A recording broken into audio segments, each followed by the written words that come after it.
Las finanzas personales se llaman finanzas personales porque son personales. Y al final del día, crear riqueza se reduce a 3 cosas. TRD, tiempo, retorno, dólares. Lo único que no podemos controlar es el tiempo. Pero lo que sabemos es que cuanto más tiempo tenga tu dinero para crecer, más riqueza puedes construir. Pero permítanme retroceder un minuto. La forma de crear riqueza es invirtiendo tu dinero. No es ahorrando ni gastando tu dinero, es ganando dinero. No gastar ese dinero y luego invertirlo. Y las 2 o 3 clases de activos que han construido la mayor riqueza en cualquier otra cosa en Estados Unidos durante el último siglo son la construcción de un negocio, la compra de acciones, la compra de bienes raíces. Ahora la mayoría de la gente no debe construir un negocio, pero todo el mundo en Estados Unidos debe ser dueño de un negocio. ¿Cómo se hace eso? Invirtiendo en acciones o invirtiendo en bienes raíces. Y así tienes que ser un inversor si quieres construir riqueza. Ahora la pregunta es, ¿cómo inviertes tu dinero y cómo te vuelves rico? Volvemos al TRD. Así que cuando inviertes tu dinero, cuanto más tiempo tenga tu dinero para crecer, más rico vas a llegar a ser. Pero no podemos retroceder en el tiempo y empezar a invertir hace 5 años, así que eso no puede cambiar. Lo mejor es empezar cuanto antes. Luego está la R, rentabilidad. Cuanto mejor rendimiento puedas obtener de tu dinero, más rápido crecerá tu dinero. Más rápido vas a construir riqueza.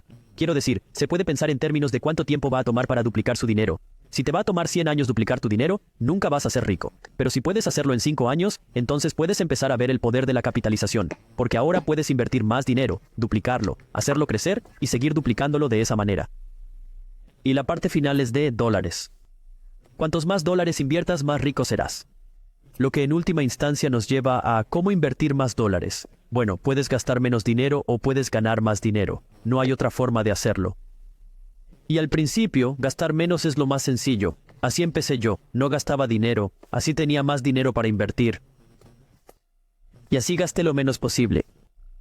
El problema con eso es que hay un límite a cuánto puedes recortar.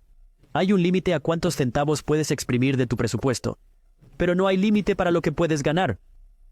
Eso no significa que no debas intentar recortar. Tienes que ser capaz de gastar menos, porque si no sabes cómo gastar menos de lo que ganas, nunca vas a crear riqueza. Pero no caigas en el juego de que lo único que haces es gastar menos. Eso fue en lo que me enfoqué originalmente, en cómo recortar gastos, y recorté mucho, lo que estuvo bien para mí, porque mi personalidad se alineaba con eso. Pero no creo que la persona promedio quiera hacer lo que yo hice.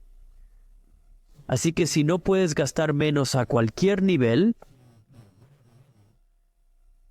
gastas menos lo que puedas, donde puedas, tan extremo como puedas. Entonces buscas maneras de ganar más dinero. Y ahora vas a decir, bueno, ¿cómo se hace eso? Y de nuevo, va a depender de ti, porque las finanzas personales son personales. Quizá trabajes para pedir un aumento a tu jefe, quizá consigas un segundo empleo, quizá busques un nuevo trabajo, quizá busques un cambio de carrera, consigues un certificado online. Si te gastas $500 en internet, puedes obtener un certificado para conseguir algún tipo de trabajo nuevo que podría pagarte $70,000, $80,000, $110,000, dependiendo de cuál sea el trabajo. Puede que inicie un negocio secundario o uno completo, quién sabe. Pero eso va a depender de lo que es. Adecuado para ti, quiero decir, las finanzas personales son personales. Pero cuando nos fijamos en una proporción saludable, tal vez para que la gente entienda si son solo, de nuevo, esto, la audiencia para esto es una amplia gama. Algunos de ellos han estado invirtiendo durante mucho tiempo y entienden este juego. Algunos de ellos son probablemente nuevos a las finanzas y están tratando de averiguar que están en un 9 a 5 W2 y son un poco emprendedor, pero también se centran en las finanzas y no son súper financieramente alfabetizados, pero entienden cómo son, ya sabes, algunos de sus amigos hacer bienes raíces y acciones y, bueno, también quieren empezar su propio negocio. Hay todas estas ideas que son como ya sabes, rumiando en su cabeza y están tratando de averiguar qué hacer y hay tantas opciones diferentes. Entonces, ¿qué sería? Desde una perspectiva empresarial, yo diría, no dejes su 9 a 5. Y si quieres hacer un poco más de dinero, tal vez iniciar un negocio secundario o encontrar un talento o una habilidad, y se puede ir a encontrar la manera de cerrar los clientes. Como has dicho, ya sabes, trabajas de 9 a 5 o de 9 a 7 y coges tu horario de 7 a 9 o de 7 a 10 o tu fin de semana y haces algún trabajo freelance y puedes empezar a ver cómo es el espíritu empresarial y eso puede hacerte ganar un poco más de dinero. Pero digamos que tienes este cubo de dinero que viene de su trabajo y su lado hustle y su espíritu empresarial o su lo que sea. ¿Cuáles son las buenas proporciones que la gente debe pensar para que puedan poner X cantidad de dinero para su alquiler o su hipoteca y X cantidad de dinero para invertir? solo algunas buenas prácticas basadas en una tolerancia media al riesgo de alguien de 25 a 35 años. Sí, una regla simple que yo digo es un plan de 75, 15-10 que dais que por cada dólar que ganes de aquí en adelante, 75 céntimos es lo máximo que puedes gastar. 15 céntimos es lo mínimo que hay que invertir. 10 céntimos es lo mínimo que se ahorra. Crea 3 cuentas bancarias diferentes. Una para tu dinero de gastos, otra para tu dinero de inversiones y otra para tu dinero de ahorros. Y luego, automatizar este proceso, automatizarlo. La mayoría de los bancos lo harán gratis. Si tu banco intenta cobrarte, búscate otro. Y la razón por la que quieres automatizarlo en diferentes cuentas bancarias es porque no quieres gastar accidentalmente tu dinero de inversión en un nuevo televisor. No quieres gastar accidentalmente el dinero de tus ahorros en un coche. Tu dinero de ahorro está ahí para protegerte en caso de emergencia. Tu dinero de inversión es lo que se va a utilizar para invertir en tus bienes inmuebles, tus acciones, los libros que quieres aprender o cualquiera que sea tu inversión. Y tu dinero para gastos es el que utilizas para pagar tu hipoteca o tu alquiler, para pagar tu coche, para pagar tus compras, para pagar tus vacaciones y todo lo demás. Y lo digo así porque cada persona es diferente. Algunos de vosotros van a decir quiero un coche más bonito, otros dirán prefiero vivir en un sitio mejor, otros van a decir al diablo con todo eso, puedo vivir en una pequeña caja, prefiero viajar. Y eso está bien. Pero mientras gastes dentro de tus posibilidades y apartando dinero para invertir y ahorrar, entonces está dentro de tu plan de gastos.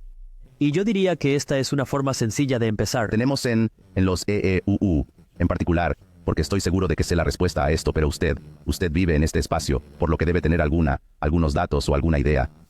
Tenemos un problema masivo de creación de riqueza, al igual que si nos fijamos porque quiero decir, creo que soy y definitivamente soy súper parcial porque hablo con empresarios todo el día y hablo con personas exitosas que han vendido sus negocios. Así que no tengo ninguna comprensión de la persona promedio y lo que la gente está pasando porque estoy solo. Soy muy afortunado. Mi pequeño círculo de amigos aquí es fabuloso, pero no es la realidad. No creo que mucha gente tenga conocimientos financieros. No creo que muchas personas están invirtiendo. Si incluso te voy a dar un ejemplo personal. Miro a mis padres como no invierten en bienes raíces y acciones de la manera que deberían. Tienen un gestor de dinero y un gestor financiero y eso está bien. Pero no son las estrategias que las personas más exitosas en mi círculo de amigos están utilizando. Por ejemplo, ¿cuál es la situación actual de la creación de riqueza en Estados Unidos? Alrededor del 70 al 80% de los estadounidenses, y la razón por la que doy un rango es porque depende del estudio. Algunos dicen que 7 a 10 estadounidenses viven de un cheque al otro. Eso significa que no tienen dinero extra para ahorrar, ni dinero extra para invertir. La mitad de los estadounidenses no invierten ni han invertido nada. Eso significa que no hay ahorros, ni inversiones, ni bolsa, ni oro, ni bienes inmuebles, ni nada, ni jubilación, ni 401k. Así que si caminas por la calle, eso significa, para 7 de cada 10 personas que ves, casi 8 de cada 10 personas que ves, pero aproximemos hacia abajo. Estas son las personas que tienen casi nada en su cuenta bancaria. Más de la mitad de los estadounidenses no tienen $1,000 a su nombre. Y ese es el estado promedio de América. Ahora hay 2 razones para esto. Está el problema tuyo y luego está el problema mío. El problema mío es que gasto demasiado dinero. No sé cómo administrar mi dinero y compro demasiadas cosas tontas. Eso le pasa a todo el mundo. Pero también está el problema del tú, que es cómo el sistema económico mantiene a mucha gente quebrada. Y esto es algo que está fuera de nuestro control.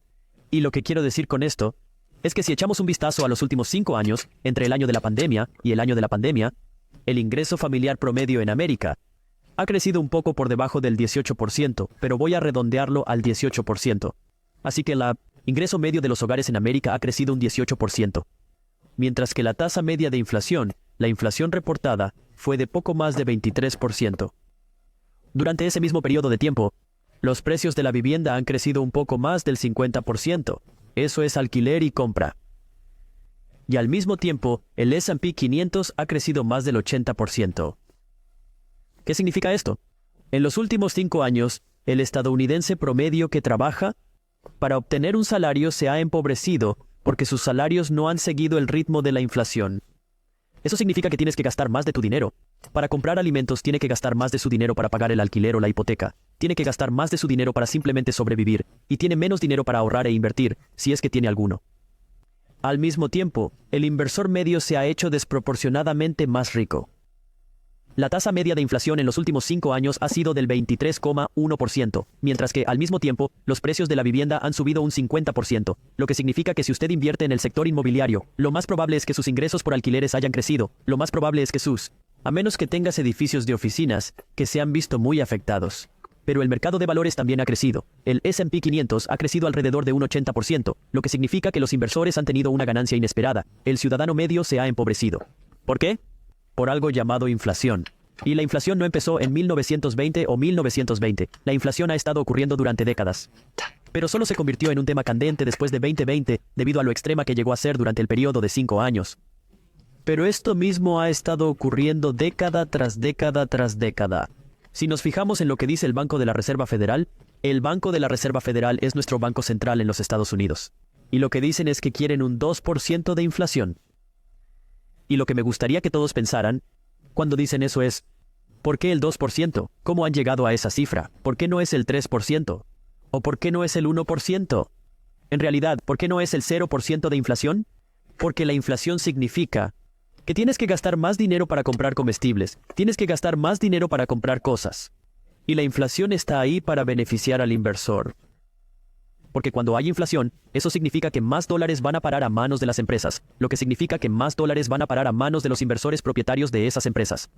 La inflación beneficia desproporcionadamente al inversor, mientras que perjudica desproporcionadamente al estadounidense medio, que no es inversor, porque la inflación significa que consumir se vuelve más caro en su esencia. Es decir, la inflación es cuando el valor del dólar baja, haciendo que el precio de las cosas suba. Así que si usted tiene que gastar más dinero para comprar cosas, como usted tiene que gastar más dinero para comprar alimentos, para comprar un vuelo, para comprar un coche, eso significa que el consumo se vuelve más caro, lo que significa que más dólares van a las manos de las empresas, lo que significa de nuevo, los inversores que poseen esas empresas se benefician. Y aquí es donde ahora tienes que entender. ¿Qué está sucediendo? Este cambio económico está sucediendo. Ha sucedido en el pasado, seguirá sucediendo en el futuro y ha sucedido desde mucho antes de la pandemia. La razón por la que el Banco de la Reserva Federal quiere un 2% de inflación es porque el 2% de inflación se conoce lo suficientemente bajo como para que la persona promedio no lo note día a día. Ahora bien, durante la época de la pandemia, fuimos muy por encima de eso, por lo que fue tan extrema, y ahora la gente está empezando a sentir ese pellizco de la inflación. Pero una inflación del 2% es lo bastante baja como para que el ciudadano medio no la note en su día a día. Pero sigue ocurriendo. Lo que significa que si te limitas a ser un consumidor y un empleado y no eres un inversor, eres una víctima de este sistema económico. Nunca nos enseñan esto.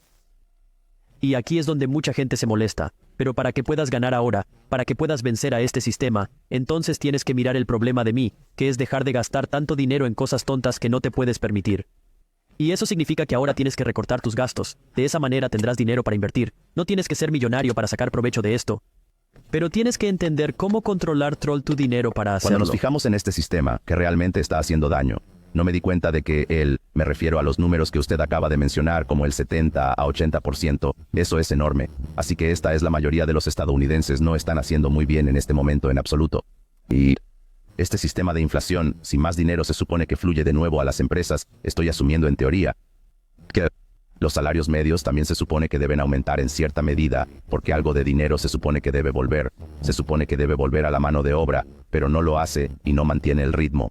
Y los inversores son codiciosos, y los accionistas son codiciosos, y los precios de las acciones suben, y los inversores obtienen más dinero, y se pagan a sí mismos más. Y creo que probablemente muy poco se filtra hasta el empleado medio, que solo aprieta su presupuesto, como estás diciendo. Por lo tanto, así que creo que solo tengo curiosidad porque sé que tienes opiniones al respecto. ¿Por qué la educación financiera es tan pobre no solo en los EU, quiero decir, viniendo de Canadá también no había cómo. No creo que hubiera realmente ninguna educación financiera. Creo que es un sistema educativo muy similar. Realmente no había mucho en absoluto. ¿Por qué? Creo que es porque es rentable mantener a la gente financieramente estúpida. Y lo que quiero decir con eso es, echemos un vistazo a algunos ejemplos. Los bancos se benefician cuando estás endeudado. Les conviene que no seas muy inteligente financieramente porque si lo fueras, tal vez no saldrías y pondrías dinero en tu tarjeta de crédito, tal vez no financiarías ese coche, tal vez no saldrías y sacarías dinero de tu casa para comprar un barco. Los bancos ganan dinero cuando te endeudas, por eso te quieren endeudado. Las empresas se benefician cuando gastas. No les interesa que seas financieramente inteligente porque quizá te lo pienses 2 veces antes de comprarte un bolso de Gucci de $3,000. Los gobiernos se benefician cuando eres solo un empleado. Ahora bien, como abogado licenciado, que no es tu abogado, lo que puedo decirte es que nuestro código fiscal está diseñado para beneficiar más a los inversores que a los empleados. ¿Qué quiere decir esto? Si usted es un inversor, usted consigue calificar para tasas de impuestos más bajas o B, mayores deducciones fiscales. Si eres un WA empleado, no tienes derecho a ninguno de los dos. Como WA empleado, pagas lo que se llama tipos ordinarios del impuesto sobre la renta, que son los tipos impositivos más altos que ofrece nuestro código fiscal. Cuando eres inversor, puedes acogerte a los tipos impositivos de las ganancias de capital a largo plazo, que son tipos impositivos más bajos, o puedes acogerte a deducciones fiscales menores o mayores. Estas son cosas que obtienes cuando estás educado financieramente como inversor, pero que no obtienes como empleado. Te beneficias cuando tienes formación financiera. Te beneficias cuando eres inversor. Pero aquí es donde tienes que aprender cómo funciona el sistema, y voy a dar un paso más allá. Porque estas cosas realmente me molestan porque nunca aprendí esto. Yo no aprendí nada de esto en la escuela. Lo hice. Mis padres son inmigrantes de un estado de la India llamado Punjab. Se dejaron la piel. Trabajaron muy duro para darme una buena educación porque lo que querían era que su hijo se convirtiera en una persona educada para que luego pudiera hacerse rico. Pero el problema con eso es que asumimos que la forma en que te vuelves rico es haciéndolo bien en la escuela, sacando buenas notas. Pero hay una desconexión aquí. Vivimos en lo que se llama un sistema capitalista. Y en un sistema capitalista, la mayoría de la gente no entiende cómo funciona un sistema capitalista. En este momento se ha convertido en un término político. Y aún así la mayoría de la gente no lo entiende. Sin embargo, ¿no crees que deberíamos aprender lo que significa vivir y trabajar en un sistema capitalista? Un sistema capitalista significa que tienes dos maneras de ganar dinero. Puedes ganar dinero con tu trabajo o puedes ganar dinero con tu capital, que es tu dinero. La escuela te enseña a ganar dinero con tu trabajo. Vas a la escuela para conseguir un trabajo y así poder trabajar como médico, como abogado, como contable, como ingeniero, como lo que quieras hacer, como enfermero. Puedes hacer lo que quieras, pero aprendes a ganar dinero con tus habilidades como obrero. Pero si nos fijamos en las personas más ricas de este país y del mundo, no están trabajando para hacer dinero de su trabajo, están trabajando para hacer dinero de su capital. Su dinero. Son dueños de inversiones, son dueños de negocios, son dueños de acciones, son dueños de bienes raíces, y cuando el valor de esos activos sube, se vuelven más ricos. Si el valor de esos activos baja, pierden dinero sobre el papel. Pero también pueden crear ingresos de estas cosas. Y así, si nos fijamos en las personas más ricas, hacen dinero de su capital. Todo nuestro sistema educativo nos enseña a ganar dinero con nuestro trabajo. Nunca aprendí nada acerca de la inversión. Nunca aprendí nada acerca de los dividendos o regalías o ingresos por alquiler. Son cosas que tuve que aprender por mi cuenta, y tuve mucha suerte. Tuve la suerte que me topé con algunos libros de educación financiera y empecé a leer estas cosas, y despertó mi interés. Pero el común de la gente no lo hace, por lo que te fastidias si no te esfuerzas en aprender esto. Ahora, estoy muy feliz de que YouTube hace que esta información mucho más accesible, pero aún así, usted tiene que ser el que salir y dar ese primer paso. Comprar barato, vender caro. Pero, ¿qué hacer en una economía como la de hoy, donde los mercados están marcando máximos históricos a pesar de que mucha gente sigue preocupada por la economía, y ahora los inversores tienen la esperanza de que Trump va a salvar la economía e impulsar el mercado de valores? ¿Es el momento de redoblar la apuesta y comprar aún más? ¿O es el momento de vender caro y retirar las ganancias?